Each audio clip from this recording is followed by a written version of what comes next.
somewhere or other. So we can go ahead and get started, please.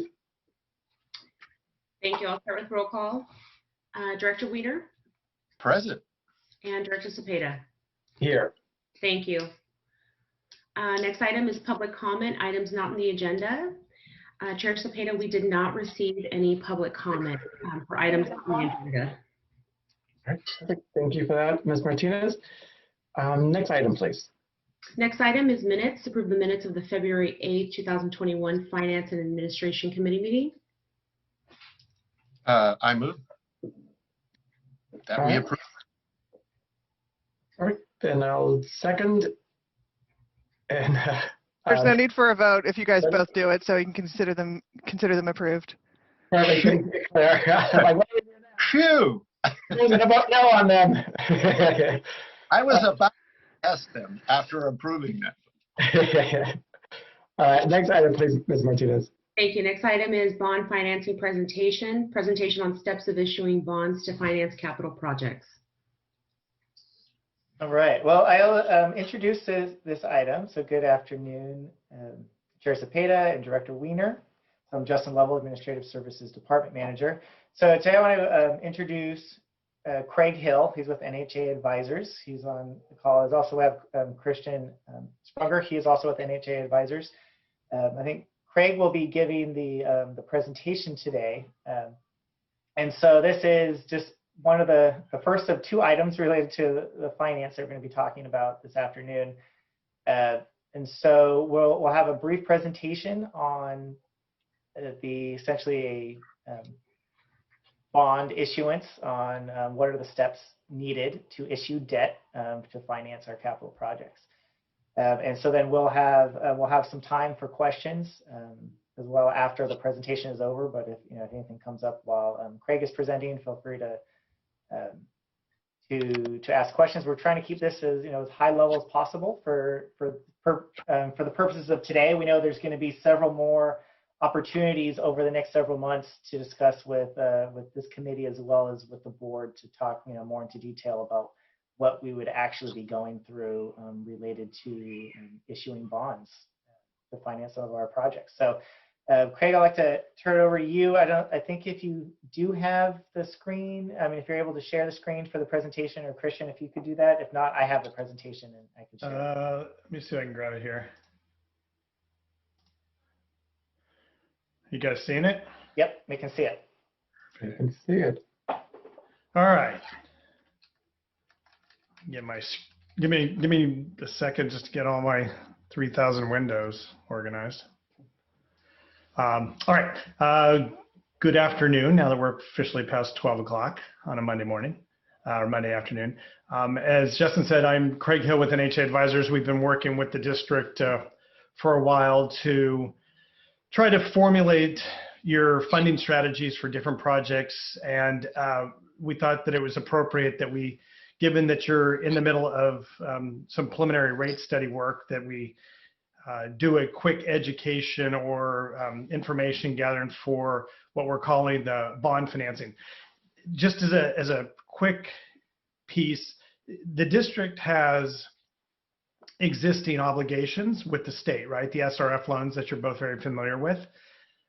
Bonds are, for the most part, legally almost identical to those. It's just you're going to a different capital source to borrow money. Instead of the feds or the state, you're looking at either a bank or traditional capital markets to sell. So keeping that in the back of your mind is kind of the start. We'll get into really a quick introduction of what bonds are, how you use them to help fund capital projects, like when they make sense, when they don't, what it is with a cash flow.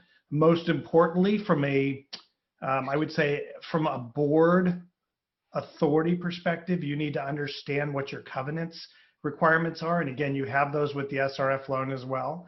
So we'll spend that a little bit. We'll go through West County Wastewater's debt service coverage, just as you have it now. And then we'll talk just a little bit about the process so you understand kind of how this works. I would compare it to doing a financing on a mortgage on your house and kind of understanding that there's appraisals and all these other steps that you do before you actually sign documents and have it. So we'll talk about that, and then happy to answer any questions. If for some reason something is confusing on the slide, please spout out or yell, and I'll stop and clarify. I don't want to carry forward if it didn't make sense. So very quickly, from a real high level on what bonds are, you'll hear the terms, a bond, an issuer, a bond holder, also known as an investor, principal interest, debt service. Those are all technical terms that are tied very specifically to what a bond is. And if you ever took a finance class in college, that would have been one of the early things that you learned. The big thing that you have as a public agency is the ability to issue tax exempt. So to an investor, what that means is they get the benefit of not having to pay taxes on the interest, either at the federal or the state level. So there's a big incentive for individuals to buy municipal bonds, rather than buy a treasury or even a corporate bond, forgetting the equity markets for a minute. So the tax exempt status of your agency is worth truly its weight in gold when it comes to going to the capital markets. When we look at projects and we work with agencies such as yourself, we always want to look at 3 different ways of paying for projects. You have capital needs, you can't get around it. It's either repairing or expanding treatment facilities, replacing lines in the street. You can do it on a kind of a pay-as-you-go cash basis. So your existing revenue stream just generates an extra $5 million a year, and you just you apply $5 million a year to your projects. Sometimes the projects are too big, though, to cash flow or just to pay out of your normal budget. And in that case, you either are financing it or you're hoping to find grants or other subsidized loan programs. So SRF is an example of a subsidized loan program. You're getting below market rates on a loan. It would be great if it was a grant, because then you never have to pay it back. But the second best thing is a loan that allows you to pay back principal and interest over time.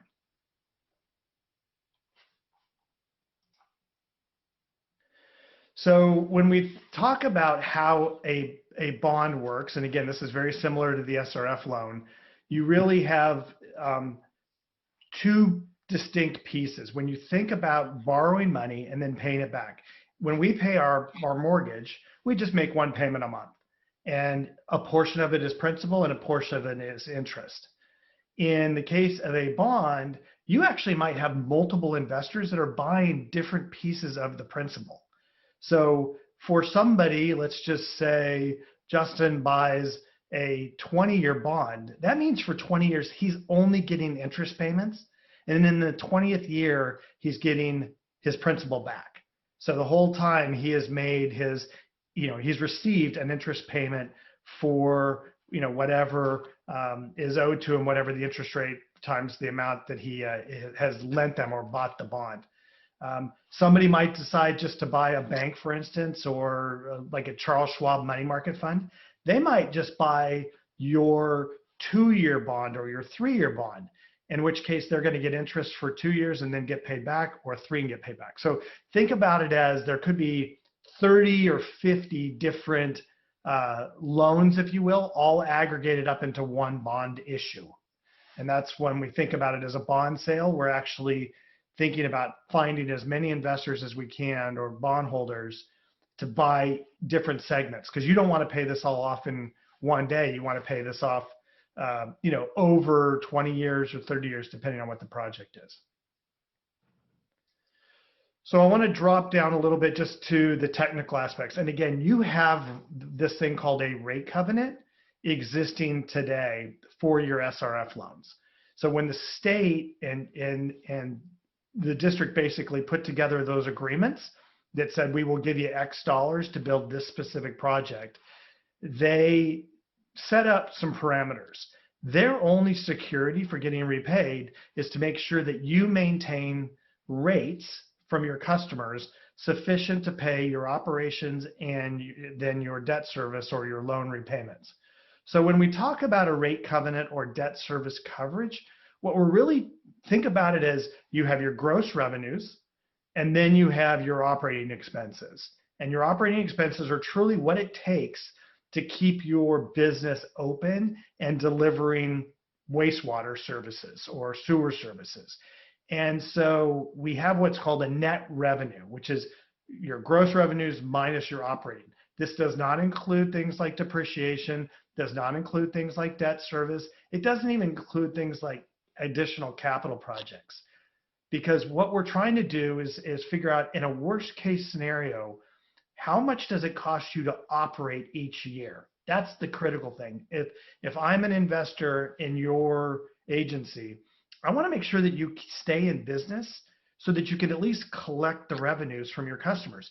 If you can't deliver your service, people aren't going to pay their bills. And that doesn't do me any good as an investor, because I can't, if you don't have any revenues, you can't pay me back. So I want you to make the first priority your operating costs or your operating expenditures. And when you do that, then hopefully that allows you to collect your revenues from your customers. And then you have this net amount. The net revenue is really, if you will, the most important part of your financials. And Justin spends a lot of time as part of his budget working through to make sure that that number is sufficient to cover debt service. And that's what we would call your debt service coverage. In this case, your existing obligation that you have with SRF requires you to keep 110% debt service. So make it easy. If you have $1 million a year in debt service, they want to know every year that your revenues less your operating expenses would be $1,100,000. Doesn't mean that you have to give them the extra 100,000, but they just want to know that there's a cushion there in case delinquencies came in, or you had some other little hiccup. The surplus, that 100,000 in my example, just carries forward. You can use it for capital, you can use it for anything you want, but they want to know that in a calculation you've got sufficient coverage. So we're based on what we've seen so far and looking at your 1920 financials. You had net revenues, again, gross revenues minus operating expenses, of about $8.5 million. That's a very healthy number. Of that, you had to pay back the state or SRF about $2.5 million. So your coverage is 340%, or what we would call 3 times coverage, or 3.4 times coverage. So that's an extremely great number. Anything north of 1.5 is good. So 3.4 is even better. What we did was we wanted to, just because we're in the context of potentially borrowing money for a project or dealing with SRF, we wanted to give you an example. If you had to go out and borrow $50 million for projects right now, just as an example, theoretical, you would need to basically have debt service of about $2.7 million. You see that in the lower right column. So that means that in addition to what you're paying the state, you'd have to come up with over $5 million in debt service. Well, if your rates and your revenues stayed the same, so your net revenue is still 8.5, you would see that actually drops your coverage down to 163%. Again, still higher than what the state and the SRF loans are requiring, so you're good. So as of today, you could represent that without any other demands on our revenues, we should be able to, if we need to, borrow money under the existing financial position. And I know there's a lot of work getting put into some projections right now, which would obviously affect what your future coverage numbers were. But this is really the core. This is the engine in the car that lets you as a public agency access capital either through an SRF loan or through the capital markets. And it's important to already have this in place before you borrow. It's kind of like going to the bank. If you go to the bank when you have nothing in the bank or nothing in savings, the bank doesn't want to loan you money.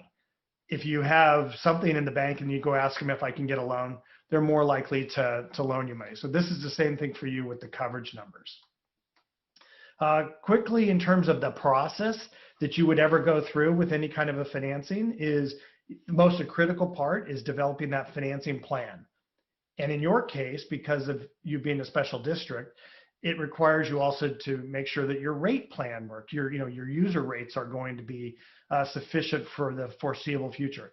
In this case, we generally only speak about a window of about 5 years. There's no promises by the board that in year 20, you'll know exactly what your rates need to be. You're just committing to doing whatever it takes to make sure that the rates are sufficient to meet that minimum coverage number going forward. So once you've developed your financing plan and your needs, your capital needs, and you've reviewed your rate plan, then you can just start to assemble what we call the bond financing team or the financing team. And we'll get into exactly who's in that group. From that, once you've got that team assembled with the lawyers and the bankers, then you start to develop the actual financing structure. The lawyers then will take that structure that we come up with and they will put it to paper, right? So this is very much like the SRF agreements that you've seen before. Once that's done, we go through effectively the credit, the underwriting side, where rating agencies and or banks will look at the package and look at the structure of the financing and kind of grade you on, well, how strong are you? And obviously the stronger you are, the lower the interest rate you get to borrow. All of this is done in anticipation of the board receiving the entire package, including kind of some estimates on how much you could borrow or what it's going to cost you for approval. So as a governing board, you have absolute authority to say yes or no at usually 2 points in this, 2 times during this process. But that final board approval of the actual documents in the resolution then allows the financing team to go out to the market and either lock down interest rates or find a bank that's going to loan you the money. Or in this case, even go to SRF. And then after that, you have the bond closing, which is where the cash actually goes into your account.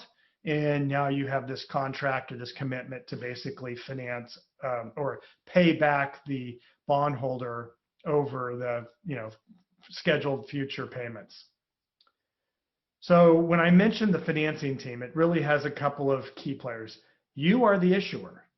Right? So you are the one who has the authority to issue tax-exempt bonds. So, and that's all under California government code issues that empower you to basically do that. It would be your staff and your counsel that would be working on behalf of the district. You would team with an advisory firm such as ours, serving in kind of as that project manager or that financial advisor role. You'd also have outside special counsel, bond and disclosure. So these are law firms that just specialize in writing the bond documents and the offering memorandum or the official statement that you would use as part of going out to the market. An underwriter is, the banks, the investment bankers who would then take your package and go out and find investors. So they're a securities firm. You also have a third-party rating agency like Standard & Poor's, Moody's, or Fitch, who would grade you to come up with a AAA, a AA, a single A type rating. And that helps then to establish what the interest rates will be. And then finally, because as a bondholder, if I'm the bondholder, I want to know that there's somebody who's going to watch over this transaction for the life of the bond. So a trustee is kind of like a corporate bank trust services group that they'll be the ones who actually keep track of who all the investors are because they might sell their bonds at some point in time. So you only have to deal with one party. You'll take your payment, your debt service payment, you'll give it to the trustee, and then they go find whoever it is that currently owns the bond and they pay it. So it reduces a lot of the administration off of your staff because you've kind of outsourced that to a third party. Just to give you kind of a concept, I know it was a little detailed in all of the steps that we went through. As a theoretical for where you are today, we would anticipate that this process, should the board decide that they do have capital projects that they do want to move forward on, and that will require a financing, we would generally be working with the team all the way through the summer to come up with and have the final package that would deliver the funds to the agency. So in this case, we're talking about working for the next theoretical 3 months, and we would bring back to the board the actual financing package. That would be the documents and the resolutions that you would approve. And then from there, we would have our marching orders with staff, and we would spend the rest of the summer putting the rest of the package together. But I wanted to give you just a visually kind of how long does this thing take. Unlike my initial comment about a mortgage, well, I think it actually takes quite a while to get a mortgage done just now, but generally speaking, this is a fairly lengthy process. So with that, I'm happy to go back, answer any questions. We've got supplemental slides if there's specific questions that didn't get answered in any of these initial slides. Thank you. Yes, sir. Harry? Yeah, I have a number of questions. Are there no positives from grants and loans versus bonds?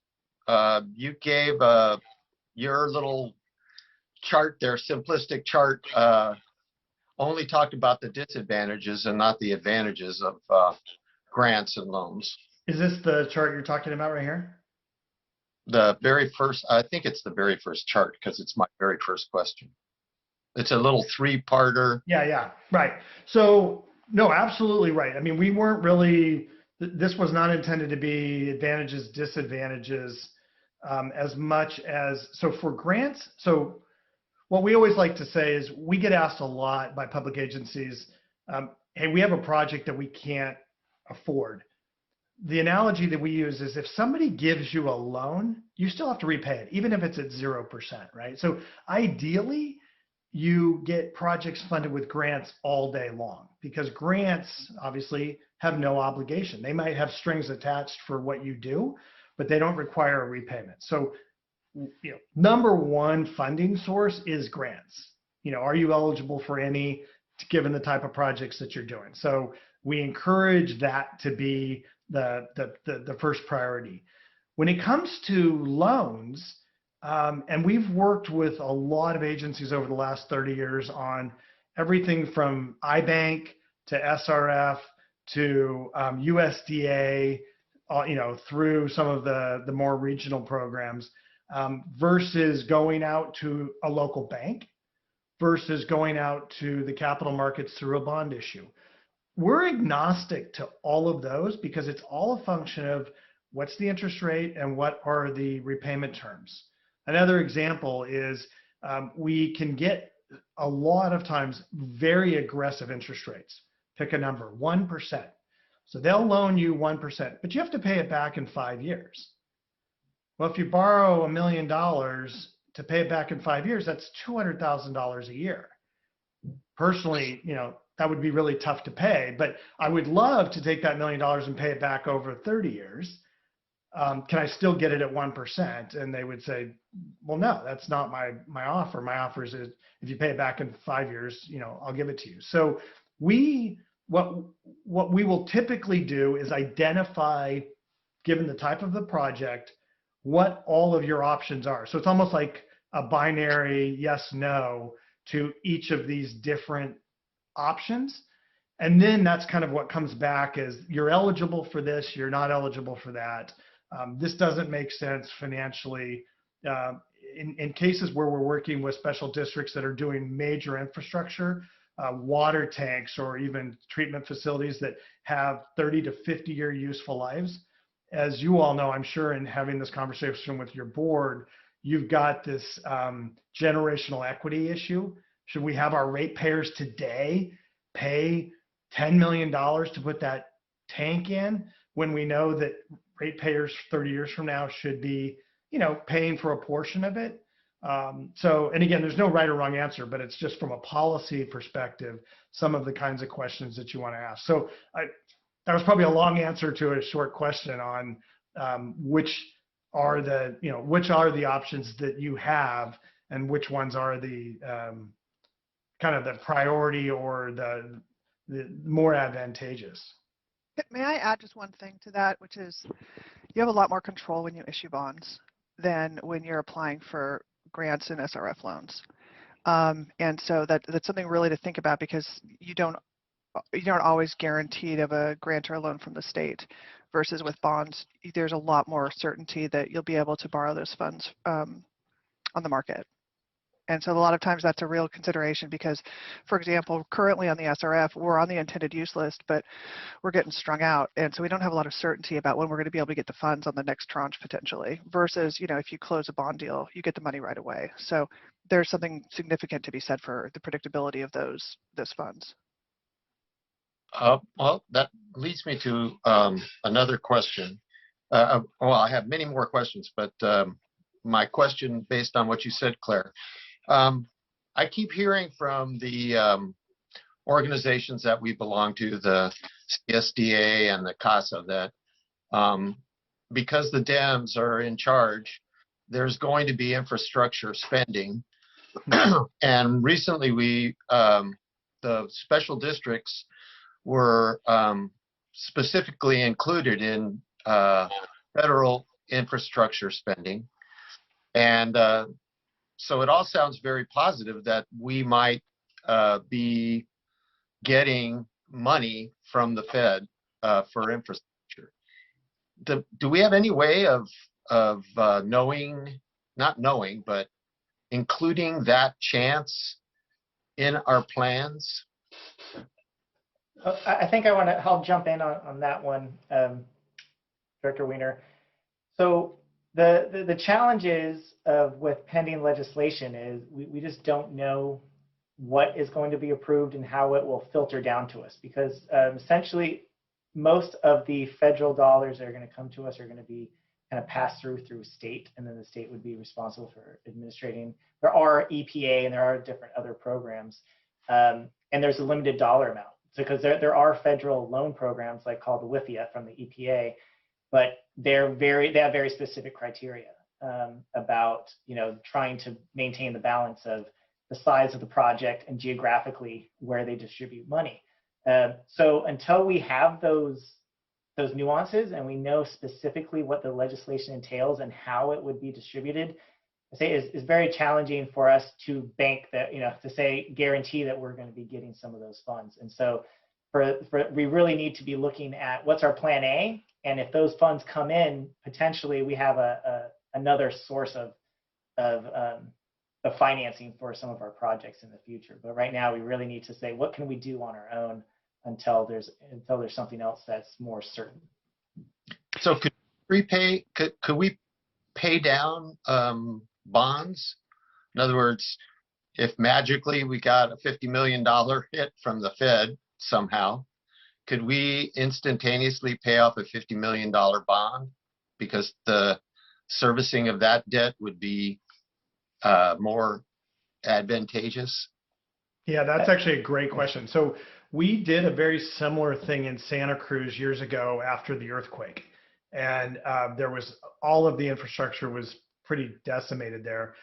We anticipated that there would be federal grant dollars coming in, but they couldn't wait, right? The federal government just goes at a certain speed, and when you need to get things done, you had to do them. And so what we actually did was went out to the bond world, borrowed with an exception in there that said, in the event the agency receives FEMA dollars, there can be a one-time redemption from whatever they receive. So we didn't know how much, we didn't know when, and when those dollars came in, it gave the agency the ability to say, oh, I got $10 million, yeah, let's wipe out that $10 million bond. What happens is the investor, and this was a pretty interesting exercise in talking to the underwriters, the investors have to think about, to your point about who's in control in Washington, how much do I really think that that's going to happen? I really don't want to get paid off. Do I have faith in our federal government that they're actually going to give this agency $10 million? And if so, is it going to take them 10 years to get it, or is it going to happen in a year? So you let the market kind of dictate the risk there, and you say, well, are you going to penalize us for this call provision or not? So it's a great point that if you really truly believe through any of your grant writers or the engineers that there is a high likelihood that you could get these dollars, you just don't know when. but you need to build the project now, you just build that into the financing plan and you just say, if it happens, we're going to pay off all or a portion of the debt. Okay. And then the other thing is how Justin, I mean, this is yet another question. How do we organize our finances to deal with the idea that we pay down the principal all at once and only pay interest over time? How do we account? Yeah, this is a good question for an accountant. How do we account for that within our budget?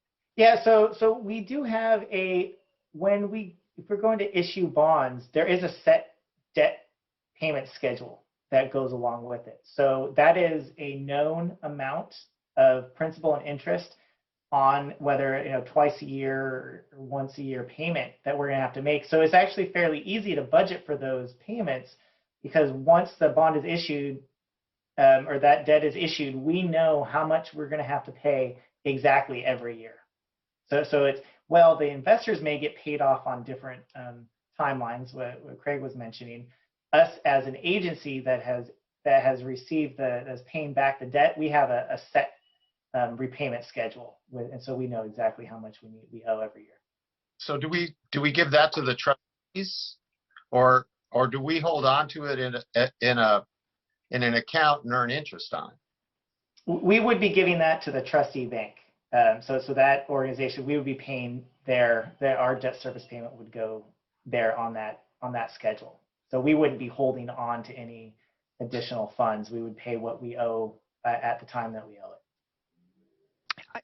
I'd like to mention also what's nice about the semi-annual bond payments is that, and we talked about this I think at the last board meeting, is that because we collect our payments through from customers through the property tax rolls, we basically get 2 or 3 big tranches of payments every year, and so then also paying out twice a year is sort of there's some sort of similarities to that. And I want to make one more point, just because I've had to live through it a lot, Director Wiener, which is that I just want to say not only are the grants and loans from the state and federal government less predictable, they also require a ton of staff time because all of those grants and loans are done on a reimbursement basis. And so you have to capture all of that data, send it back to the state or the federal government, and then they reimburse you, as opposed to a bond payment where all of the money sort of comes in and we hold it and then we spend it out as we go along. So there's another, I guess, advantage on bonds, but like Craig said, and I think Justin, you got to choose the right instrument for the purpose you're trying to achieve. Yeah, I know we got our SRF loans, and there was also grant. We were granted a fair amount of that money to not have to repay, which seemed pretty impressive to me. Yeah. But you pay for that in other ways, which is that timing. And I'd also say that at 2%, the rates we're getting right now, I mean, Craig, you can talk about this, and we can't really predict the future on how it'll price the day that we actually go to market, right? But the types of rates we're talking about in the bond market these days for highly rated muni bonds, and we haven't been rated yet, but I think we're going to have a relatively high rating. I mean, Craig, what are we talking about right now, range-wise? You're probably sub 2%. Okay, so I just want to make the point that over 30 years, a sub 2% is a partial grant. Because of the time value of money, you're actually getting a huge amount of that, honestly, for free over time. A 2% loan on a 30-year basis really results in a giant portion of that being a grant, so to speak, because your interest rate is below inflation, essentially. It's an unbelievable deal how cheap money is right now. I think hopefully Craig would agree with me on that. Doesn't make any sense. It doesn't make any sense, and I'm very aware of it, and hope we can take advantage of the nonsensical financial world that we are living in. I would just need to be to really see how that your statement works out. The flow of money has always been a double-edged sword to the investor. It's always described in a way that's advantageous not to them but to the lenders. So I would need to see real I would need to see that explained to me more, because I've always thought of that as kind of a, yeah, the way it's always described is always advantages the lender and never the borrower. So, Mhm. Prop 218. So the relationship of Prop 218 to this process is our projections would be that to pay this back, our overall credit rating, or whatever we're calling it, the DSC, which I'm new to and don't really, intuit it yet, but I'm taking your word for it, changes with time. And does it prompt behavior? In other words, right now we're a great credit risk. And so we're going to get this, theoretically, if the bond market doesn't inflate faster than we think it will, we're going to get this great loan. And then over time, our DSC is going to change. And so according to the projections of the your next report, does that affect the bond repayment? Or in other words, would there be a restructuring of the loan if our excess money declines below a certain percent? That's a great question, and I'm not on the technical side of the what the rate study is proposing, so I'll punt on that particular piece. The first answer is you're locked and loaded. This is like let's just keep it simple. It's a 30-year financing at 2%, and that's permanent. It isn't. I mean, other than maybe paying it off with grant money, it is not ever reset. If the agency comes on hard times, it doesn't make the interest rate go up. So the interest rate is what it is. As I mentioned on this slide, you have a rate covenant. So while the rate study does a good job of estimating where your rates need to be and need to grow in order to keep your operations going and pay off your obligations and your debt service on your loans and any bonds. And that's why that's a very important, that rate study is a critical piece of your intelligence as you think about where the agency's going. From the investor perspective, all we care about is that the board approves the resolution that says, we agree that we will set the rates at whatever is necessary to make minimum debt service payments or meet minimum coverage numbers. In this example, you've already done this with the state. You have an obligation to always set the rates to make sure you have 110% of what you owe them today in any 1 year. So don't think about it as the total debt. Just think about what is it I owe them in any 1 year. And in this example, right, you're paying $2.5 million a year to the state. You have to make sure that you have the rate sufficient. So I think if I understand your question, Director, it's and we have this a lot on the water side, right? You start changing the way people use the resource, and all of a sudden, if you're a water district and you're not selling water, you're shooting yourself in your own foot when you're telling people to, conserve. And so what happens is you're forced to, if that isn't anticipated in your rate plan, you're forced to basically raise rates higher than you otherwise would have projected. You always have the authority. You'll have to go through a 218 process again, but you will always have the authority to just go back and reset the rates at whatever you need to make sure that you make your debt service payments. So the bondholders, again, for right or wrong, smart or dumb, they will buy your bonds tax exempt on the assumption that you will do whatever it takes to raise rates to make sure that they get paid back. I'll just jump in. And no other changes. So it is on us, as staff, as part of our obligation, is once the board has committed to this type of debt, that we are recommending rates and making sure that we have sufficient money to pay our debt service and to meet these debt service coverage covenants. as part of our rate plans. And so that's something that would be on the staff side as part of our obligation that for the life of the bond that we're meeting that on a year-to-year basis. So it is kind of, it goes back onto the staff side once the money's already been borrowed. And I want to point out that the word covenant is a fancy word for promise. So what we're saying in it, we're making a contractual promise to keep those coverage levels high, right? So I don't ever call it a DSC, we call it a coverage ratio. And what we want to say is we're making a promise to the bondholders in our bond agreement that we're going to keep those rates high. The great thing about that is it's actually a defense under any Prop 218 challenge, is that we have to keep them at a minimum rate in order to satisfy our bond covenants, our promises to the bondholders. And so it's a very important part of security. And I also, pardon me, want to point out, it's actually really helpful from a long-term perspective. In the 1990s, there was a statewide raid on local government coffers. And one of the ways that local governments avoided having the state come in and take away some of their money was that they bonded those receipts. And because they bonded those receipts, the state government couldn't come and take that money from the local governments. And so that's a really also important part, because we had these contractual commitments to our bondholders to repay, with these revenues, the state couldn't come take it. So there's other important, again, parts why bonds can be beneficial to agencies from a protective standpoint as well.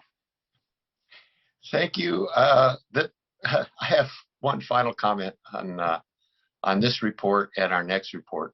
I think you're aiming, your audience is a little bit higher. Your aim is a little bit higher than this member of your audience. And I think if we could, I don't know, simplify and explain these things a little different. I mean, on my level, that would be better. I think I understand, and that's a dangerous place for a board member to be. And the other thing is, what's the hell about this? They take our money unless we get into debt. Well, let me just talk about this. I want you to think about this like your mortgage, Director Wiener. Do you have a mortgage on your house? No, I believe you, ma'am. I totally believe. I'm just saying, reality. Reality is surprising. How often does it happen though, Craig? I mean, the truth is what we're doing is we're pledging our revenues, right? So instead of us, like if you're getting a mortgage, you pledge your house, right? That's why they have a trustee. The bank, you go to the bank gives you a loan, you buy the house. But the consideration for that is the bank says, if you ever stop paying your mortgage, we're gonna take your house. That's what the trustee's for. Same thing here, but instead of pledging the house, what we're pledging is the receipts from our service charges, essentially, right? And so what they're saying is, for the security for this is, if you ever default, we basically have the right to come in and tap the till, right? Take the money out of your bank account to pay back the bondholders. And that's the deal, right? You have to secure debt in some way, and that's our security. It's actually pretty chill security when you think about it, because it's not like they're tying up our real property, which is another thing we could do. But I just want to say, bonds can sometimes sound really scary to people because they're not like what normal people do every day is deal in bond issuances. But in the end, it's actually, I think it's very similar to mortgaging a house. It's just what's the collateral. And here the collateral is our revenues. And we have very stable revenues. And that's a great part about being a wastewater agency. We're much more stable than a water district because of the way that we collect our fees and the way we calculate our fees. And so I have become a huge fan of bonds because of the predictability you've got with them. And at this point, because of the low interest rates, they just have a lot of advantages for predictability and for affordability for ratepayers. Yes, thank you. I was really just commenting about the idea that we were our revenues from the state by getting into debt. That was. Oh yeah, that's a fun trick. Yeah, that's what I was saying. What's the hell? To not this whole other report. That was my final. Sorry. On your statement that we were going to protect our revenues by getting into debt. It's a weird world we live in. Okay, that's it for me. Thank you. That's it. Perfect. Thank you, Director Wiener. Good questions. I had some of them, so I had to cross them off my list. Craig, thank you so much for the presentation. A really good presentation. My questions, the current rate, I'm assuming right now, as it stands, it wouldn't cover the covenant? And that's part of the process of figuring out how much more we have to raise it by? Or are we there yet? That's actually a two-part question. I think the first one is yes, all things being equal, if you didn't change anything with your anticipated budget over the next handful of years, you would have capacity to finance, but you have additional capital needs, as we understand, that would be drawing a lot of the revenues. So you would not meet the coverage covenant. So the rate study that you're doing that I think you're going to talk about has a number of extra variables that are affecting fiscal years 22, 23, 24, 25, which would drive the coverage number down lower than what you're seeing on this chart.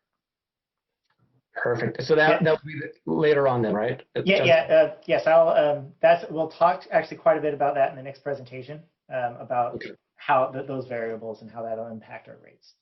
Perfect, thank you. And my other question, as we're accessing this capital, what is our, do we know how much are we getting for any money that we have in our bank right now? What's the percent back? What's the interest rate?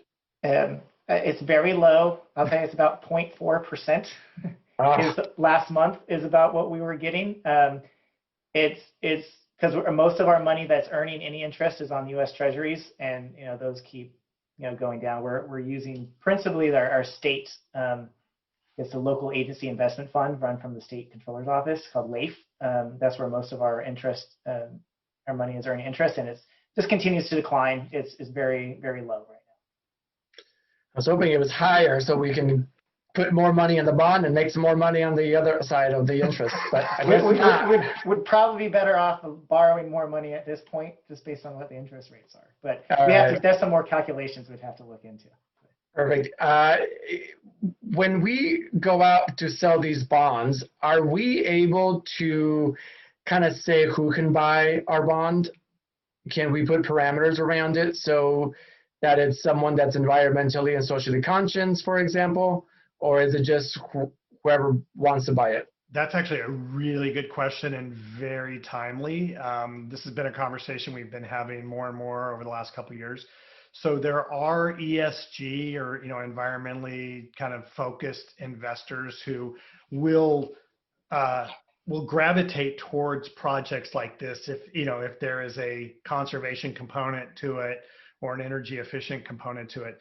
I'm going to play lawyer for a second and say you cannot discriminate against who cannot buy the bonds, right? So we can't say you're not allowed, but what we can do is encourage and market to, I thought you were going to go with local because we do work in Berkeley. They're right now trying to establish policies to get actually the local citizens to invest in their community, right? To actually invest in bonds. And you can only put it right in front of somebody. It doesn't, lead a horse to water kind of concept, right? So we can't discriminate, but we can definitely identify the type of bond and say, we think you ESG fund, you should be buying these because it meets all of your metrics. And the other part was also local. I wasn't sure if we can buy it and then who would be eligible to buying it, but it sounds like we could focus in on some local as well, or at least letting people know that it's available. Yeah, you can do a lot of local marketing, absolutely. Okay. And perfect. The way these work, just so you understand, these are issuing a bond is something that involves federal law. These are regulated by the Securities and Exchange Commission. So this is, we are special. We're a little bit different than other types of bonds. Regular bonds are issued by corporations. We're muni bonds. We're tax exempt. We've got some other, different ways we go about doing it. But I just want to be clear that these are things that people literally can buy and sell on the exchange. And the path that it goes through normally, though, is our underwriter basically buys all the bonds and then they sell them out. But I just want to be clear that, we don't get to sort of choose who buys our bonds. We want as many people as possible to want our bonds, though, at the same time, because that helps us with our pricing, with our sales. Perfect. Thank you. Thank you for that explanation. The rest of the questions I haven't answered with Director Wieners, and I think the rest will be on the next presentation. So, Craig, thank you so much. If we can incorporate some of these questions that Director Wiener had somewhere in the slide somewhere or something, or maybe some of the notes that we get back, what we try to do is when we present to the greater board, we try to minimize some of their questions because they might be some of the same. If we kind of answer them, it would help that presentation hopefully move faster. Got it. So thank you. All right, then I think this is it for this item, unless anybody else has any other questions or comments. All right, Craig, thank you again. Justin, would you like to move us over to the next one, or would it be Brenda? Yeah, well, I guess Brenda can read it, and I'll get the presenters over here. Thank you. Next item is draft sewer rate study presentation. It's a presentation on the draft 5-year sewer rate study and 10-year financial forecast. Okay, so while our presenters are coming, so I have Sally Van Etten. She is with Stantec, as well as with Matthew Freeberg. He is with Stantec. They've been helping us draft create our 5-year sewer rate plan, but as part of the work is they're creating a 10-year financial forecast for us. And so really the work that they've been doing is looking at how much money do we need to pay for, all of our operations and maintenance over the next 10 years. How are we going to make sure that we're meeting our financial obligations with our current SRF loans? And as well as we're looking at different options related to how are we going to fund our capital program. Our capital program is very large. We have some big projects coming up, as the board as well are aware of our comprehensive energy project, which is we've been working on for the last many months. So we've been looking at all the different variables. So Stantec has come up with several scenarios, different rate options that we have. And so today is what we'd really like the committee to see if one or two of these rate scenarios seem to be more palatable for you. Like one of our overall objectives is, we want to be able to have the money to fund all of our the projects that the board has said this is what we want to do, but we also want to make sure that we're able to keep the rates as low as possible to the ratepayers. And so this is a balancing act that we're looking at.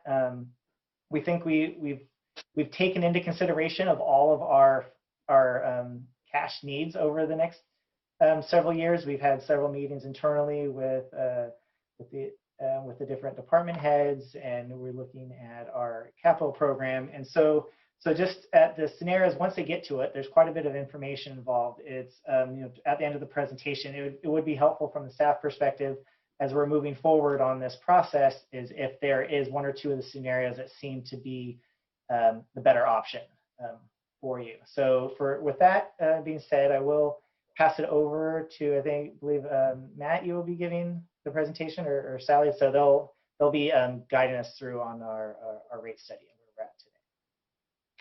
Thanks, Justin. Actually, Matt will be giving the presentation. I'm Sally Van Etten with Stantec. Good afternoon. And what a great setup from Craig and Christian in the background for our discussion.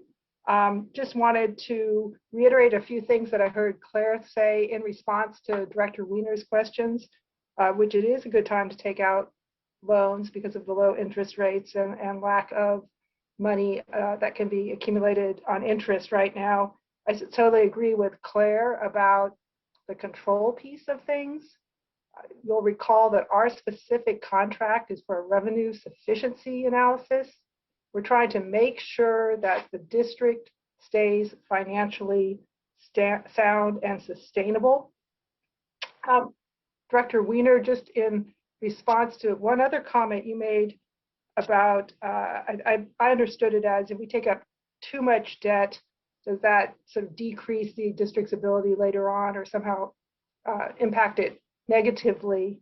And I would look to Craig for this because I don't know bond underwriting, but I'd raise the issue that there's also potentially a concern with continuing to accrue deferred maintenance issues, that might also undermine some of the creditworthiness of the district if you're looking for bond financing later in the future and haven't addressed some of those infrastructure needs right now. And I'm also old enough, Claire, to remember ERAF, sadly. that's the adjustment in the 1990s. That was pretty brutal on a lot of districts. And then finally, we also just wanted to reiterate that with the Prop 218 process, what we've done is look at a variety of forecasts, variety of different scenarios, looking at different ways to fund infrastructure and how much infrastructure to fund. But rates under Prop 218, you go out to your customers with a rate structure. Again, our goal is to assure that the district has revenue sufficiency to remain sustainable into the future. If you, for some fortunate situation, you are able to get a grant, none of your customers are going to complain if you decrease your rates later on. If you got more money than you expected, you can always decrease. But our charge is like making sure you have revenue sufficiency to keep the operations running. And finally, before I hand it over to Matt, just also want to mention that we have CV Strategies on our team, Tara Bravo and team, and they will be helping us with the rate notification process. You should know CV Strategies, but we do understand that it is detailed and it is complex, and we aim in the best way possible to provide documentation. You'll be seeing a written report, and there will also be the mandatory rate 218 or Prop 218, excuse me, rate notification to your customers. So in the interest of time, I thank you again, and it's all yours, Matt. All right, let me situate my screens.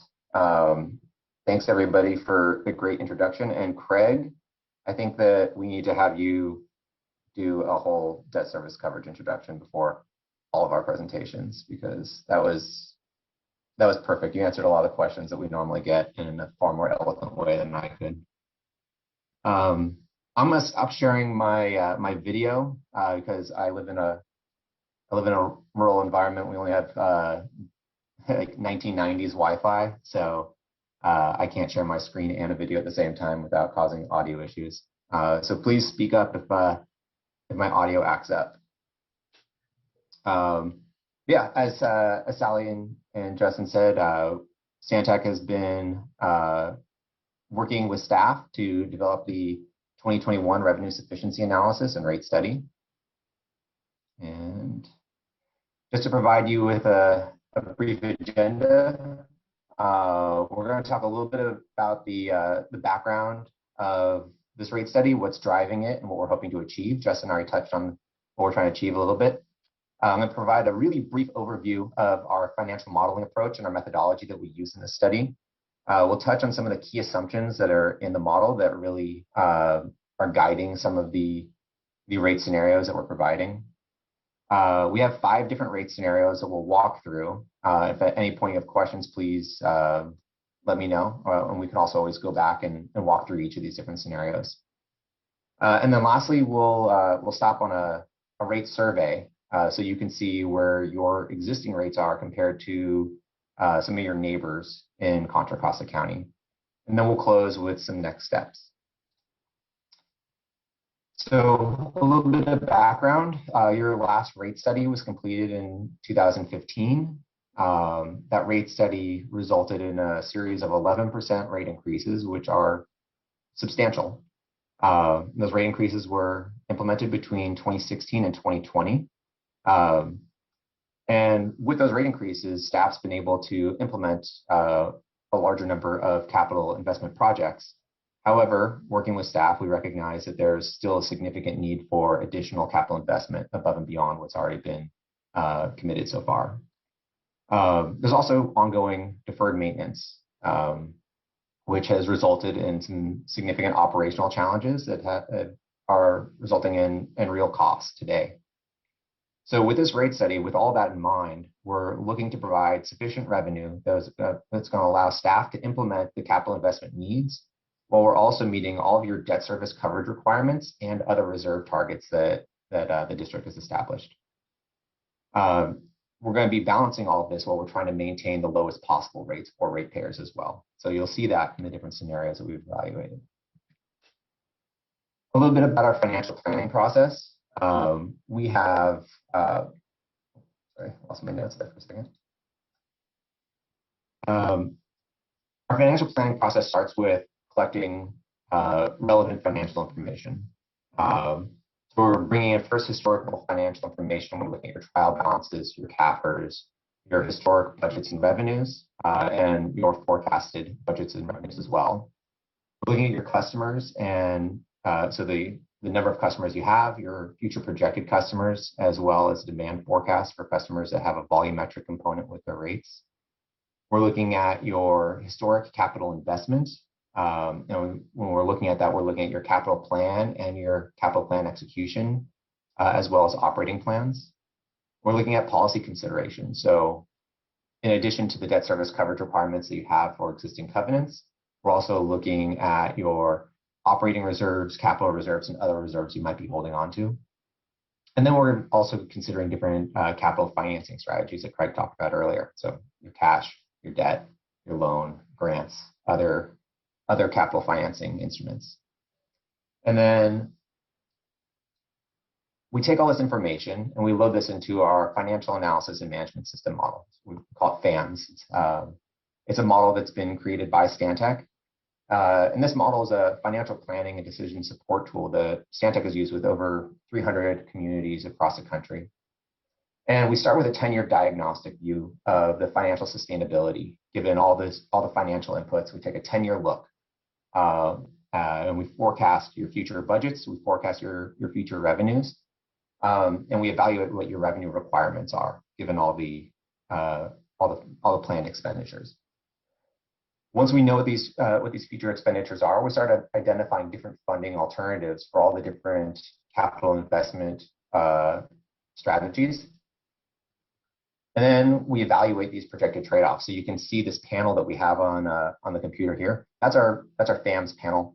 And we use that to quickly evaluate all the different trade-offs in using different funding instruments, different capital investment strategies, different capital executions, or execution of operating plans. So we can pull a lot of levers and turn a lot of knobs with this model. And the overall goal is to produce a multi-year financial management plan that the district will then implement.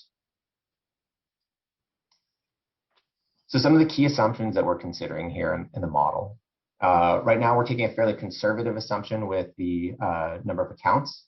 We've looked at the historic change in accounts, and they've remained fairly steady. And it's our understanding that the service area is fairly built out, and there aren't any large developments forecasted. So while the number of accounts may change gradually over time, we're taking a fairly conservative approach and assuming that the number of accounts and the usage is going to remain static over the next 10 years. We're also taking a look at some of your financial policies. So right now, the district holds a 3-month operating reserve. And while the district has had sufficient fund balance over the last few years, we're recommending that you expand your operating reserve to 6 months. There's a lot of capital investment coming, and we want to make sure that there's sufficient cushion for the district to maintain operating expenditures between tranches of tax roll revenue. This will also help out with your credit rating when you're going out to the bond market. We're also looking at the capital reserve, and the existing capital reserve is 6 months. The existing policy is to hold 6 months of future capital expenditures, which is when you have a capital plan that has as much variability as yours does, it creates a target fund balance that's really volatile. So we're recommending that you move towards 50% of your average annual cash funded CIP as your reserve target. By taking the average, this will smooth out your reserve requirements. And by focusing on your cash funded capital, it allows you to reduce that reserve amount so that you're not holding outside money that you know you're going to, for projects that you know you're going to debt finance. We're also maintaining a senior debt service coverage of 1.5. So that's above any of the minimums you're going to have in any bond covenants, that provides you a bit of cushion. And then for your all-in debt service coverage, we're recommending a target of 1.3. So that's going to be your senior loan plus any SRF loans. As far as your capital plan goes, we have about 26 million annually in capital investment. Some years it's going to be less, some years it's going to be more. But that's your average capital investment through fiscal years 21 through 25. And then starting in 26, you have a bit of a decrease in your capital needs going on, and we're estimating about 10 million moving forward. But that's your capital plan, knowing that very few utilities, if any, actually execute 100% of the plan. We're providing a reality check, and we're assuming that only about 80% of that capital is actually going to be executed. So what that turns into is your $10 million forecasted capital that 10 million annually becomes more like 8 million. And then our last key assumption is that in sometime before the end of this fiscal year, you will be issuing one bond issuance for at least your energy projects and maybe some additional projects as well. So now I'd like to step through the rate scenarios that we've prepared. Can I ask yes. a question? Going back to the key assumption, 50% average annual cash funded CIP and reserve. Mm-hmm. Can you explain what that is again? Yes. Yeah. So what we're doing is we're looking at your forecasted CIP over the next 10 years. And we're looking at the average amount that you're going to be spending, but you're going to be cash financing. So we look at your CIP, then we subtract out anything in the model that we know is going to be debt financed. And then whatever remains as far as your average CIP that's going to be cash funded, we're then taking 50% of that. Right. So if your average CIP is 10 million, right, and you're going to be cash funding all that CIP, then we're recommending a $5 million reserve. But if you have 10 million and you know you're going to be debt financing 2 million of that, then you'd be looking at a $4 million reserve. I just want to jump in real quick. Part of the reason for that is that the nature of when we receive our property tax revenues. We're waiting. Basically, we're not going to get any. At the start of the fiscal year, we won't get any. Not property tax revenues, our sewer rate revenues. They won't be coming in until December, and part of it is just to make sure that we have enough cash on hand to not have to stop any of our projects, so they can continue as planned. Thank you for that clarification, Justin. Thank you. All right. That was a great question. Thank you for asking. So the first scenario we have is the do nothing alternative, where we're maintaining current rates throughout all 10 years of our forecast period. So you can see in this top ribbon right here, we have sewer rate plan showing 0% rate increases. And then, but while this is happening, you can see that the capital reserve is increasing over time. So we're escalating that with inflation. We're also escalating the equipment replacement reserve with inflation, but we're holding your insurance reserve flat. But you can see the reserve increasing over time. Your CIP here, so this chart down here, you see that we have about 190 million in capital spending forecasted over the modeling period. Over here, you can see this control that we have on the model, where we've indicated we're going to have 10 million in unspecified CIP going forward. So that's that 10 million that you see here in 2026, moving on through fiscal year 31. Over here, you see the panel control, where we've implemented a 80% capital execution factor. So every year, we're only implementing 80% of the CIP that's planned. And then down here, you can see the CIP funding charts. So you can see the green columns here show the amount of cash funded capital. The blue columns reflect the projects that are being paid out of an assumed bond for energy the comprehensive energy projects. And then this red bar right here reflects the SRF loan that's going to be that has been issued for projects in fiscal year 21. This scenario assumes no additional borrowing after fiscal year 21. And you can see from this scenario, this is the operating fund chart right here. And the blue bars here show the ending fund balance at the end of each fiscal year. And this black line is our operating fund target. So this is the amount of money we want to set aside to meet all of our reserves. So the capital reserve, equipment replacement reserve, insurance reserve, debt service reserve. So this is the sum of all those reserves. So this tells us, okay, this is how much we want to have in the bank at the end of each fiscal year. And you can see in this plan, by the end of fiscal year 23, the fund balance is below that bar. And by fiscal year 25, the fund balance will be completely depleted and heading in a continued downward trajectory. And the last thing to point out is that this debt service coverage requirement, the debt service coverage requirements is the all-in debt service coverage. We will be below the bond covenant requirements by fiscal year 25. So obviously this scenario is not a viable option. So Matt, I just want to point out really quickly, just on the prior scenario, that it's, we're looked at it. We could theoretically survive a couple of years, but it's really going to draw down on our cash and make our, as we talked about in the previous presentation, our credit worthiness is going to decrease, significantly, if we need to borrow any more money in the future. So that is one of our big considerations. Is there a dollar amount on? I mean, yeah, we don't have any projections for when we're going to borrow or what we might want to borrow.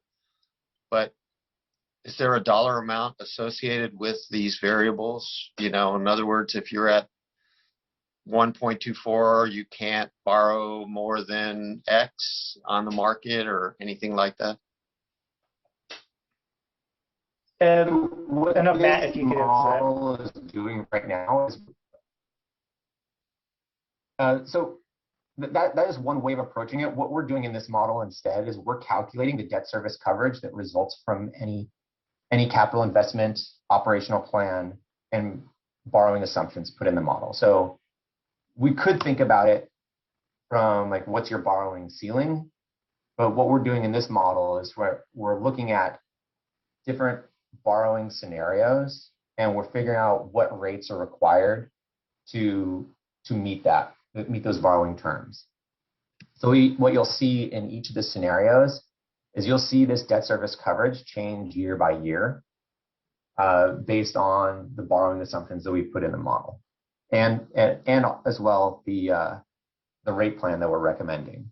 So you can see here, like this, while your debt service coverage is pretty good up here for any kind of senior lien, your all-in debt service coverage is below your overall covenant. So you'll see that changing in this very next scenario. So here, instead of keeping rates flat, these are the rates required to meet all our funding reserve targets and our debt service coverage ratio.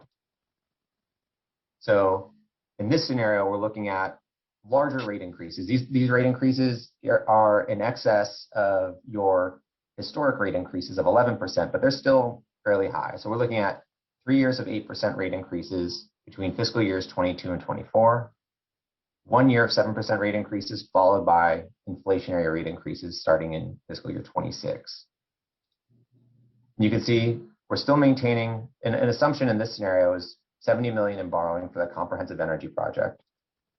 No additional borrowing after fiscal year 21.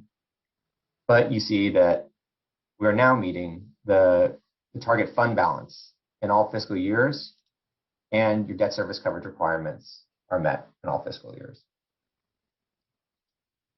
Now, this next scenario, if we increase the borrowing amount, right? So now we go from just debt funding the energy projects, and we include $10 million pipeline replacement, $7 million in facilities improvements, and $4 million in forest main projects. Now we're increasing the overall borrowing from 70 million to about 90 million in fiscal year 21. And what this does is allows you to reduce your burden on the operating fund. You can see that the green bars down here have gone down. So we're reducing the use of our operating fund to fund our CIP, and these red bars are now expanded. So we're using more debt to fund additional capital projects. And you can see that we still have greater than inflationary rate increases in fiscal years 22 through 25, but those 8% have dropped down to 2 years of 6%, followed by 2 years of 7%. And then we continue on with those inflationary rate increases in 2026. So continuing with that trend, we said, okay, well, what would happen to rates if we included additional borrowing in fiscal year 24? So in this scenario, we've added additional debt. You can see these 3 red bars emerge now, and the cash funded capital drops off. And we're putting in 10 million of pipe replacement, 7 million in your secondary sedimentation, and an additional 4 million of your forest main program between fiscal years 24 and 26. So now your total borrowing has jumped up from 90 million in the prior scenario up to 109 million in total borrowing. And consequently, this additional borrowing allows you to bring down the near-term rate increases down to 5.5% between fiscal years 22 and 25, and then continue on with the inflationary rate increases starting in 26. And then the last scenario we looked at was, okay, well, what if we wanted to just keep rates as low as possible and have them pretty steady over the next 10 years? So we targeted 4%. We said, okay, well, what do we have to do to establish 4% rate increases over the next 10 years? And ultimately, what we had to do is the only additional knob to turn was reducing the capital investment. So in every other scenario, we were looking at 80% capital execution year to year. And in this scenario, we are reducing the capital execution by an additional 10%. So we're looking at 70% of the planned CIP being completed in any given fiscal year. So you can see that the bars in this chart have dropped down a decent amount. And our overall capital spending is now down to from 190 million down to 155 million, or a reduction in 35 million in capital investment over the next 10 years. All right, so that's it for the 5 different scenarios that we evaluated. And just to provide some context of your rates compared to some of your peers. This orange bar reflects West County wastewater. You can see that you're in the middle of the pack compared to some of your other peers in Contra Costa County. Your rates are just below the average in the county of the county average is 643. You can see that some of the older and smaller districts have significantly higher rates, and then some of the larger utilities that have a more expansive customer base, they're able to keep their rates a little bit lower. It's also worth noting that these rates are reflective of December 2020. As we were evaluating these rates, a lot of these communities had plans for increasing their rates, but they vary. The rates that any utility is charging are really a reflection of the financial decisions that they've made in the past, the capital investment needs they need to make in the near future, and the customer basis that helps them establish these rates. So it's hard to say exactly. You can't compare each utility side by side and what their current rates are and understand the full financial picture. But the rate plans that we're showing here, even in the worst case scenario, you're still going to remain largely in step with the vast majority of your neighbor agencies. So the next steps, as far as the rate study goes, we'd like to identify a preferred alternative. So if there's one alternative here that looks the best to you and you want to present that to the larger board, then that would be the ideal. If there's one or two that stand out as something that we carry forward, then we can do that. Once we have some general direction, Sally and I will be preparing an administrative draft report for the board to review. And then we'll be presenting our recommendations to the board of directors in April.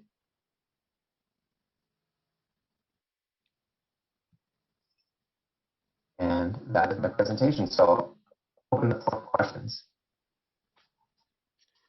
Matthew, thank you for that great presentation. Director Wiener, any further questions on your side? It was a lot to digest. It was real interesting how your model can be tweaked here and there to have different results. The disappointing thing is it looks like from whatever alternatives, our rates will rise after the significant rise that put us in the middle rather than toward the bottom of rates. I'm still not sure how the massive deferred maintenance that occurred prior to me being on the board, but not prior to the rates being raised. Carrying forward, what is their effect on our CIP? What proportion of our CIP is related to catching up to our deferred maintenance so that it becomes a constant cost over years we can identify? I can jump in there. I don't have the exact numbers. I know our capital group they're doing a lot of work right now trying to put the plans in place to be able to catch up. So the way our model is situated based on the current capital plan and known projects, we really see that like after, we're looking at years 6 and 7, the amount that's needed is going to really drop because they're going to essentially be caught up, and then they'll just be in a regular maintenance period. So it's, we are looking probably over the next 5 to 6 years to get caught up. And some of those dollar amounts we don't know exactly because there's still some of the projects are in planning phases, like the Force Main program. They're still doing a lot of analysis and review of the condition of the existing force mains of our 17 lift stations. So over time, we'll have a better idea once those projects are actually designed and ready to go to bid, what that cost would be, but we're using our best estimate at this point in time. But it's with so many years of deferring maintenance, it's going to take us quite a few years to get caught up. But this plan is assuming that we're going to get caught up on a lot of those items. And so you can see in these out years, if you're looking at fiscal year 26, to fiscal year 2031, assuming everything stays constant, we will be able to we think we're going to get back into a much lower rate adjustment period, essentially just staying with inflation. And just to add to that, my understanding is that a lot of the near-term capital projects are catching up with some of the deferred maintenance. So your digesters are one of the larger projects that are hitting in fiscal year 23. So that's why you're seeing that big spike. And that's also part of your larger energy savings project, which will also will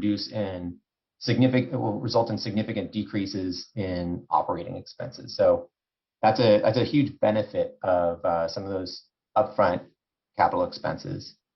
And then about $5 million a year is going towards pipeline replacement, and that's expected to carry on into the future. So half of that annual capital investment from fiscal years 26 through 31 is anticipated to be pipeline expenditures. So a lot of that's catching up with deferred investment in pipeline maintenance. So so in these scenarios, I'm looking at our, this all seems to be around capital improvements. And you mentioned the operating expenses. So you have, oh, I see your operating fund. Yet I'm trying to figure out how to put this all in my head, and it's it's not fitting really fast. Yeah, I think, yeah, and that makes sense. So what really drives the rates and a rate plan for most utilities ends up being the need for capital investment. So the operating expenses usually hold pretty steady year to year, and the big shocks really come from spikes in capital. So in this middle chart on the top row, the dashed blue line reflects your operating expenses, and then the solid orange line above it is your total cash out. So that's your operating expenses plus your capital. So you can see that curve kind of rises and falls with your capital expenditures, but that's really driven by your cash funded capital. So it's not going to show the total capital expenditure. It's just going to show your cash out. So it's your O&M plus your cash funded capital plus your debt service payments. That's what you're seeing there in that orange line. And then the black line is your cash in. So any year where your black line is above your orange line, your fund balance is growing. And any year where your cash in is below the orange line, you're spending down your operating fund.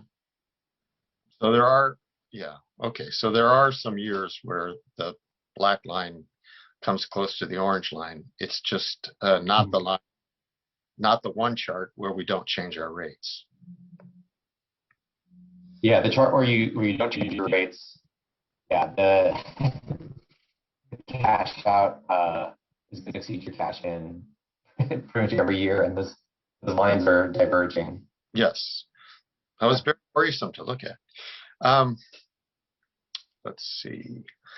Now, I was thinking that our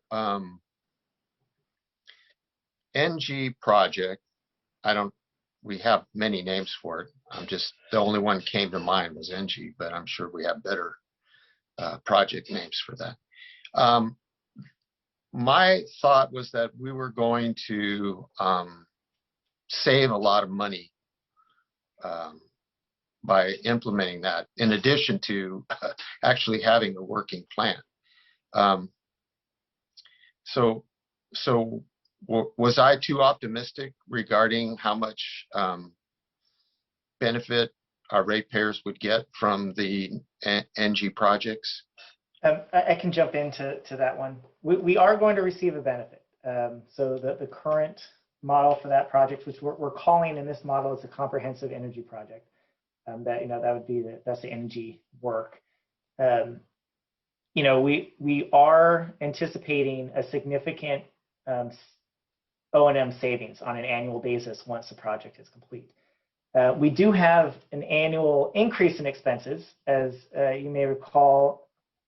Recently we have the dewatering work at the treatment plant, and that's an extra cost because the digesters aren't operating right now.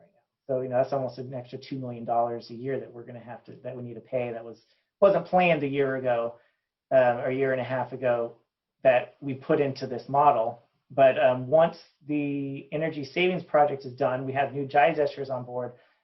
There will be significant savings. We do anticipate that the savings would cover the additional debt service, but we wanted to be conservative in this model to make sure that, because there's also other unknowns, and we want to make sure that we have enough coverage with meeting our different reserves goals, as well as for other capital programs, so we don't get behind on deferred maintenance again. So it is a balancing act. We do have to make some assumptions with this model, but you are correct. We are planning to see significant savings with the energy project. And going forward, are there any ideas on the horizon for additional cost savings based on capital projects? So, Director Reno, that's a really good question. If I can just step in there really quickly, I want to see, because I want to see if we can stay to the time of ending the meeting at 2 o'clock. Okay, sorry for asking questions. No. That's a good question. I was just trying to see if we can ask questions about the rate increase, because that's a good question about overall projects for the agency. Do we have any particular to the rates, the presentation? Yeah, my thinking is about rates. Can we keep rates steady? I heard something about rate reduction. I don't think any in the history of ever has reduced rates. So that would be great if we could do that, but I wouldn't think that's realistic. But all of our future capital projects, I mean, technology is moving so quickly that we could use our capital improvements budget to bring in revenue, because we have energy, we get energy and resources that we used to throw away, but now we can process and use in a positive manner. And so it all does relate to rates in the long term. Just a second, just jump in real quick. You know, that is part of the energy, the comprehensive energy project. There are several components that would help us reduce our electrical bill, you know, for PG&E, because we could have additional generation. So it's either through solar or through cogeneration using digester gas to generate electricity, having, you know, other items that are going to save electricity over the long run. So that's really our best bet at this point in time for using the technology. So it's something that we're looking at. I can't speak to, you know, what's 5 years down the road. We also don't know what specifically what additional requirements may be put on us from the state, you know, related to our discharge permit. So we're from the information that we have now, I think we have kind of our best case scenarios. And I do just want to point out on the one where we're trying to keep the rates, you know, at 4%, that would require us to essentially find $3.5 million that we would not spend. So we essentially have to reduce our capital plan, you know, if we're and find what projects we're not going to do. And so that is something. If you want to keep the rates really low, we would have to stop some projects. It's kind of the way it works. Justin, Mm-hmm. It's over 10 years, 3.5 million. It was over 10 years, 35 million in total, but on an annualized basis, we would have to go and we would have to find, we'd have to reduce our capital spending by 3.5 million if we were going to go to the scenario that was just 4% increase a year. Yikes. Justin, may I interject something? Sure. Just a little more information about the model. We're presenting, if you will, the summary pages in the presentation.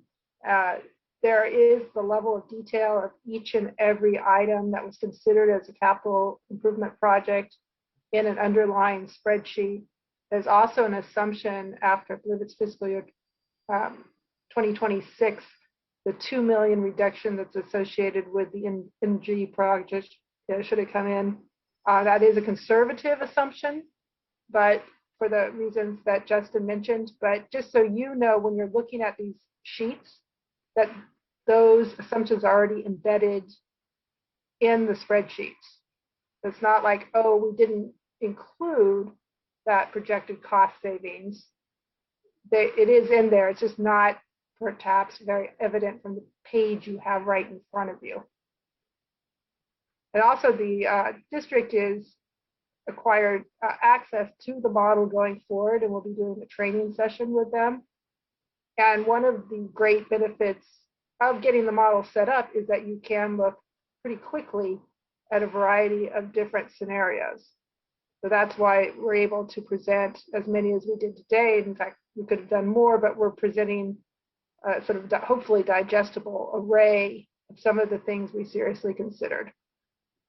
And also defer to Justin again on this comment, but it wasn't a wish list. You know, the capital improvement projects were pared down fairly significantly from the initial. If we had unlimited funds, what would we purchase? This is kind of down to the most necessary. And again, I'm looking at Justin. I suppose you could always, you know, do with less if you had to. But back to a prior comment, you got to be cautious not to invest so little that you end up further deferring necessary maintenance and end up at the end with a really large problem because things haven't been taken care of along the way. So that's as far as I'm going to get on a soapbox about it. But just I hope that added some depth of understanding to what's underneath what you're seeing in the summary pages.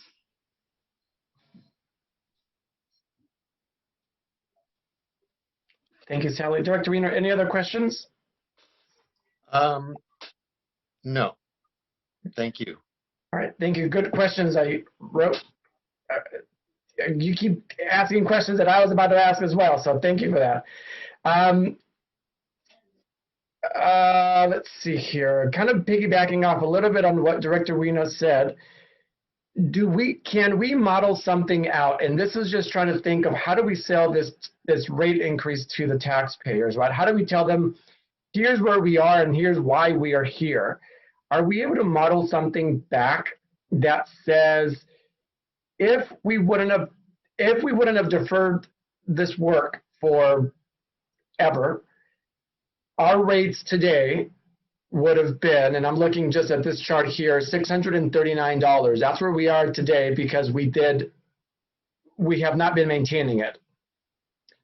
If we would have been maintaining it throughout the years, today we would have been at X amount. So people kind of get that they've been not paying for those individuals, because we have two groups of people. We have a group of individuals who have lived at Hilltop, for example. I'm using one homeowner who contacted me recently. All her life, since the Hilltop was first created, right? So she will be able to, and she's older, so she'll be able to understand, okay, I've been saving money because I haven't been paying this. And then you're going to get the brand new homeowners that are saying, oh, this is a huge increase. Well, welcome to the area. But more for the older individuals, how can we say that they've been saving per se? Is there a model that we can create once we start moving forward? So, Vice President Cepeda, I'm going to just jump in here quickly, and then I'll hand it off to Justin or whoever wants to. But the one piece of the rate plan that I wanted to just touch on is that there will be a full communications rollout with the noticing. So that the types of things that you're talking about are about the messaging and the things that we put forward when we start to notify the public about what our plans are. So that's all in the community. That'll be all sort of laid out in that communication piece.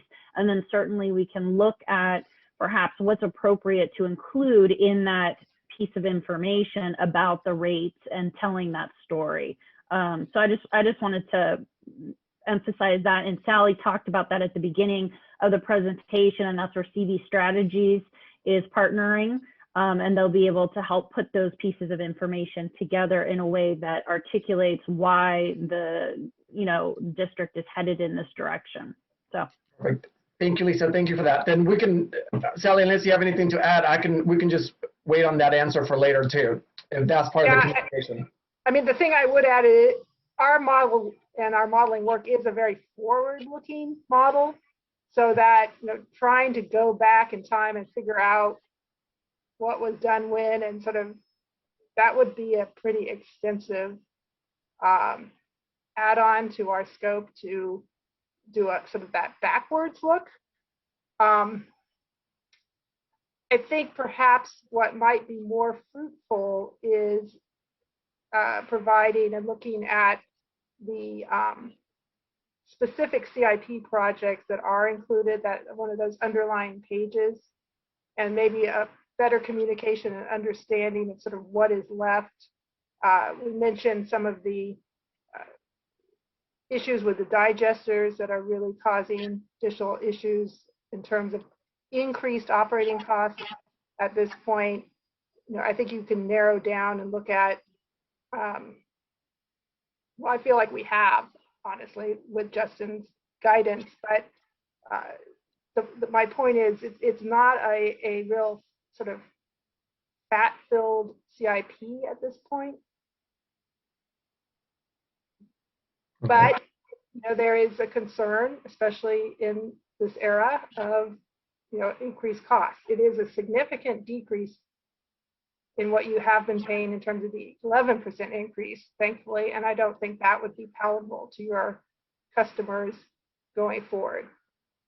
So I'm not sure if I'm getting exactly to the heart of the matter, but when you're at a point where your deferred maintenance is causing significant additional operational costs, that is something that you really do need to remedy, because if you don't attack that, it's the leak in the roof that just gets worse and eventually takes out the whole house. It's not, you can only patch for so long before you pay the price. And so there's the kicking of the can down the road issue comes up, and whether you want to do that for your existing customers and for the future generations. Perfect. Thank you, Sally. Some talking points. Yeah. Thank you, Sally. Thank you. And we can bring this up more during the communication piece, like Lisa mentioned. Thank you, Lisa, as well. Since we know that in some areas we might have an increase of individuals coming in to live. Speaking in my district, for example, I know that we're going to be building some new housing soon. Can this model or change based on an increase of individuals? So instead of having, and I'm just looking at this here, instead of having the single family bill in 2031 be $940, can it potentially be $900 or whatever else? So it sounds like yes, it can change. Yeah, we can change the assumptions for growth in accounts. It's a very easy adjustment to make.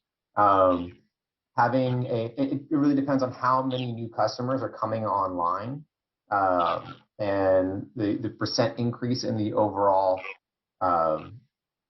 customer composition. So if you're looking at an increase of 1,000 customers and you serve 20,000, then it's going to be a fairly small change in the rates, but it will have an impact that is measurable.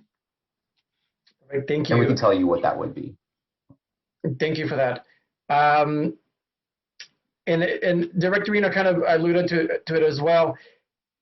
Once all this is done, the increase is because of the capital projects that we're doing, or that's one of the reasons we're increasing this. Once we're done with the building of the capital projects, can we lower the rates again? Or do the rates have to be maintained in that area? I know there's maintenance going on, but is it equal the amount of creating something new? I mean, I could jump in on that. So, on an annual basis, we have a plan. So the board will adopt a 5-year plan. So one part is if we look at it, on an annual basis, because we would be coming back to the board every year to be able to put the rates on the property tax roll. And that would be the time that we can reaffirm that the rate plan is correct. And so if it comes to a time, we could have a smaller increase in an out year if we determine that we have, some of our capital projects came in under what we anticipated, or we didn't need to spend that much money, and we don't need as much as we anticipated. We could lower the rates in that sense, that the board can approve a rate that was lower than that was already part of that was approved as part of the rate plan.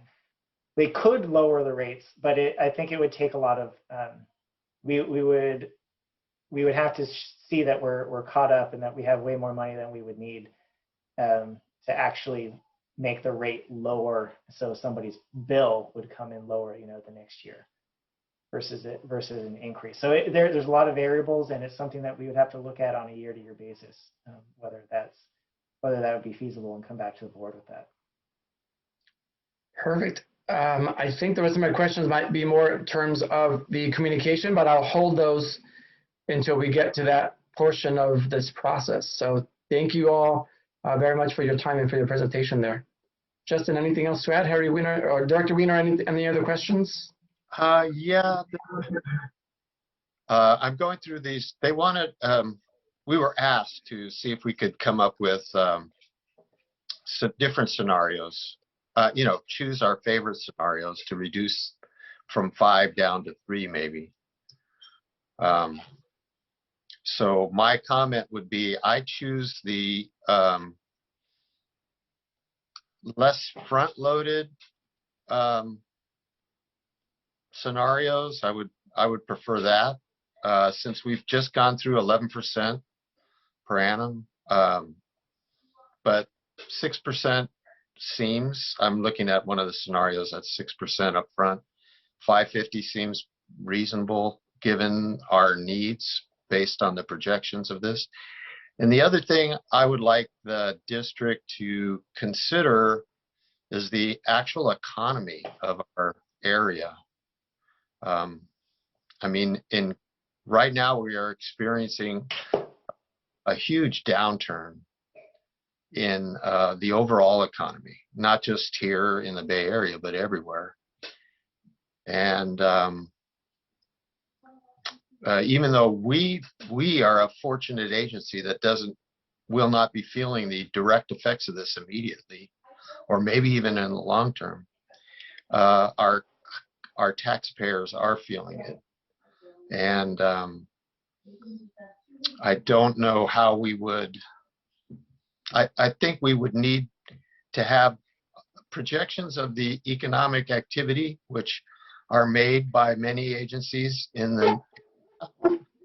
to look at, so we could see how we wanted to load our rate raises, maybe backload them, or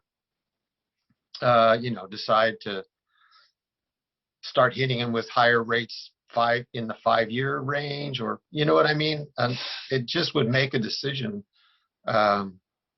We could have a larger decision making world. Director Weiner, we did consider that, and that is presented in the multiple scenarios. So that's why we have multiple scenarios that did consider the current situation where you have lower rates and then higher rates in the out years. So those are things that the board can consider, and we will present. We'll have a recommendation, but we have provided alternatives. So I just wanted to let you know that that was a consideration in coming up with the scenarios. So if you could include, a discussion of that along with this, that would be very helpful to them. Because for me, there's a whole lot of information that's not presented in these charts, although I'm beginning to understand the charts and the different scenarios. There's still a lot of unspoken work that was done.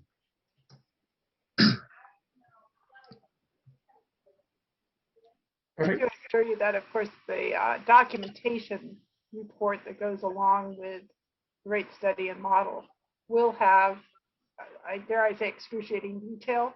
So that will be made transparent, all the underlying assumptions and some of those details that you admittedly are not seeing in the shortened presentation today. That would be really helpful. Thank you. Thank you, Sally. Thank you. I think overall it was a good presentation. Justin, anything else to add? Unless Vice President Cepeda, if you had a preferred, I know Director Weiner kind of gave me his kind of the scenarios that he was looking towards. Is there anything on your end that you feel like is more palatable or a preferred scenario from the ones that we presented? Yeah, I would echo Director Weiner. Let me see, did he get knocked out? Oh, you're still there, right, Harry? Right. Yeah, I'm here. All right, perfect. I was like, oh no, he lost his internet too. I would echo what he mentioned as well. I think that coming right after COVID, right, people are laid off or they don't have a job. So if we can do this the next couple of years at a much smaller increase, it would, I think, be more palatable for people instead of the all of a sudden 11% increase. So smaller increases over time. I don't know if we can add like an extra year in there to give us a little bit more wiggle room. I don't know if that would help it out, or if that's even part of the plans or not. But if, again, if smaller increases, longer period of time might help us. Again, yeah, just especially with COVID, getting out of COVID right now, people getting back on their feet, not giving them that huge increase all of a sudden. So I echo what Dr. Wiener says. Okay. Yeah, I think that's all I have in the information that I need. We will be coming back to the board, the full board, to present the rate plan in the first meeting in April. Perfect. I think there's a lot of information on these charts, but it's really good information. As you keep it up there more, I understand them more. So gonna take us all a while to understand what they all are, but I think it was really good information. So thank you, everyone, for putting it together. Thank you. Well, thank you for your time today. Thank you. Thank you. Thank you.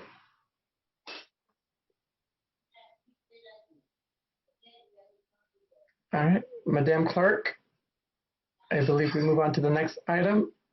Thank you. Next item, reports on issues or matters pertaining to the work of the committee. Director Wiener? I have nothing at this time. Neither do I. Next item, please. Thank you. Last item, adjournment. Oh, perfect. Then we adjourn. Thank you all so much for your time today. Have a beautiful rest of the Monday and the week. See you all soon. Thank you. Bye.